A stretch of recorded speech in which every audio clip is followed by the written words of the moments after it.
Hey everyone, welcome to Let's Be Honest with Peter Kozodoy. Today I have an extremely special guest who's been a friend of mine for a long time, worked together. He's incredible. This series, by the way, is in honor of my new book launching on Tuesday. For those of you who are watching this live, Honest to Greatness. If you have not picked up a copy, pick up a copy. This is going to be a huge launch. Today, I'd like to introduce you to the one and only Shawn Thomas. So Shawn, why don't you give us like a 3-minute background of who you are, what you do, what gets you inspired? Who I am. All right. Well, my name is Shawn Thomas. I'm an entrepreneur, wine collector, vintage wine collector, as you know, Peter. Grew up in Alaska. Love that. I am an Army brat. Both in the Army at the age of 18. I moved to California to pursue a career in singing. Pretty naive to think that some small town kid in Alaska could move to Los Angeles, California and get a record deal. But after 3 years, I got a record deal on Warner Brother Records, and I traveled the country with Ringling Brothers and Barnum and Bailey Circus for a year. Played Madison Square Garden for 6 weeks, played every major arena. It was a really good time as a 21-year-old, right? And then after that, we did that for about a year. And I ended up in Birmingham, Alabama, because I had met some friends there. And so I decided to move there and figure out what the next chapter of my life was going to be. I really didn't create a long-term plan. I didn't think I was going to be able to score that record deal so fast. So I didn't really have any mentors and I didn't have a plan. So afterwards, I just said, you know what, I'm going to go party and have some fun. That was a pretty nice high in life. Ended up in Birmingham, started waiting on tables, going to dance clubs, having fun, just like a typical 22-year-old. But I always knew that I wanted to be an entrepreneur. So I started trying all kinds of get rich quick schemes and things like that. And of course, none of them worked out because I had no idea how to sell and I had no idea about business. And then I got into the insurance business when I was 25, decided to kind of say, you know what, I'm tired of being broke and not knowing where my next money's going to come from. So I'm going to go ahead and try to get a real job. And I realized at that time, without a college degree, you weren't getting a real job making $40,000 a year. And I had no options other than to get into sales. And it was either car sales or direct sales of some sort. So by chance, I got into the insurance industry, started selling life and health insurance. Did that for a few years, still knowing that I wanted to own my own business. So I kept trying all kinds of get rich quick schemes. I would take my money from my job and put it into a get rich scheme, and I would lose it over here and just kind of keep repeating the process until finally, when I was 32 years old, I started a company selling business center computer systems to hotels and had that company for 11 years, sold it when I was 43 after 11 years, and then took a few years off. And then I started mentoring people. And about 2 years ago, I started an organization called Accelerators Organization, where we're committed to helping startup entrepreneurs get the mentorship they need in order to scale their brand new business. Most organizations cater to organizations over $250,000 a year in revenue, or possibly over $1 million in revenue. So I decided to create a company helping out the little guys, because I remember what it was like to be a little guy. I live in Nashville, Tennessee. I've got 2 dogs, a cat, and that's about it. That's about it. I love it. Exactly 3. That down pat. No, that was perfect. So, the show's Let's Be Honest. I've done this before, Peter. I've done this before. I can tell. So the show's called Let's Be Honest. So do us a favor, go back in time to a time when you had to get really honest with yourself as a person, as a leader. What was that time for you, and what happened? What did you do? How did it turn out?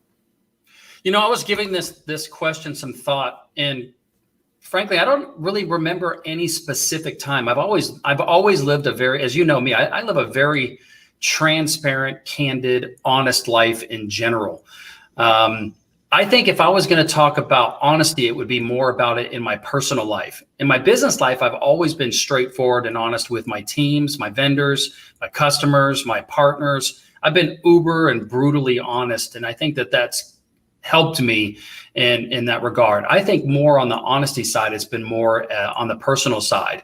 Going through relationships where you were less than honest with your partner, those are the times that had probably the biggest impact on me as an individual. In the business life, I believe you have to be honest, but I believe a lot of entrepreneurs, especially, they're less than honest in their personal life more than their business life. And so the big aha moments I had in my personal life were after a couple failed relationships where there was a lot of dishonesty. I finally had to have a wake up call and say, you know what, all I'm doing is hurting myself by not being true to who I am and being, transparent with what I want out of a relationship or what I want out of life, and letting that person decide whether that fits them or not. I think sometimes we hide certain things in our personal lives as entrepreneurs because we want things to be easy at home, when in reality, by being dishonest, it makes things even harder. Our partners and our relationships, they can feel when we're being dishonest.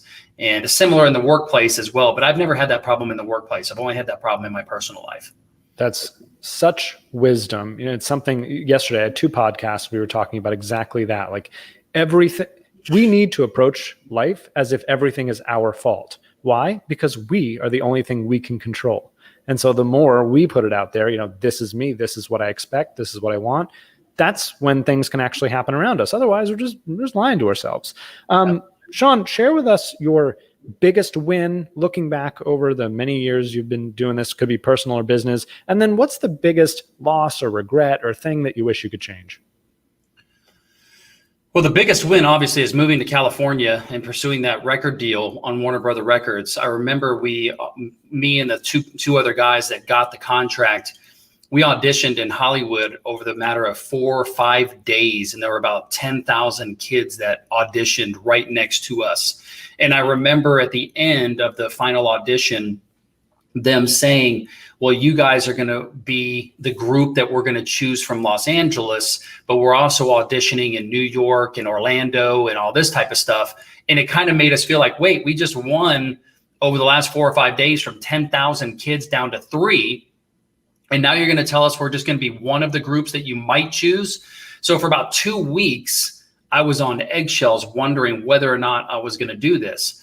And so when I got the phone call from Kenneth Feld, who is the owner of Feld Productions and Ringling Brothers and Barnum and Bailey Circus, which is no longer around, it was like, I tell you, the feeling of being chosen when you come from a small town and you're not a popular kid and you're always seeking affirmation and some popularity and some encouragement to say that you are a winner and we are choosing you when you've never been chosen before in your life.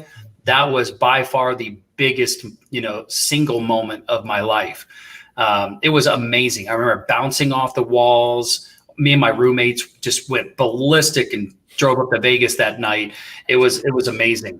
As far as a loss is concerned, I haven't had a lot of losses that have impacted my life in a way that I carry it on my shoulder. I mean, I've lost several $100,000 in a day, and that didn't feel good. I lost my business due to a bad business partnership decision that I made, and it ended up working okay. I can't pinpoint any specific losses that I've ever felt like I wish I could change that or I wish I regret it. I just don't live my life that way. There's certainly hundreds and hundreds of things that didn't go my way or, weren't what I would have really liked to have happened, but I don't really carry around that regret. Yeah, I love that. And I'm not a big regrets person either, though. I think they're always great inflection points, and you told a couple of them, and I love those stories. Shawn, where can people find out more about you, go follow you, get your content, learn about AO? Acceleratoorg.com. That's our website for our mentorship community. It's for startup entrepreneurs that are doing less than $1 million in annual sales and want to hang around guys like you and I. You're a mentor. We've got a bunch of Inc. 500 mentors. People that have built multi-million-dollar companies all the way up to billion-dollar companies. And we're on a mission to help those startup entrepreneurs. So just acceleratoorg.com. I love that. Listen, the big takeaway here, people, is like, no matter who you see on social media and who you know in business who have done awesome things. I mean, Shawn's a super successful entrepreneur. We all need to use honesty, be aware of honesty. It's a weapon. And if we use it right, we can actually achieve the things we want to achieve that we're honest about in the first place. So if you have not picked up your copy of Honest to Greatness, please go pick up a copy. Also go to peterkozodoy.com, take the 21-question honesty quiz so you can learn more about yourself and your leadership style. Until next time, I'm Peter Kozodoy.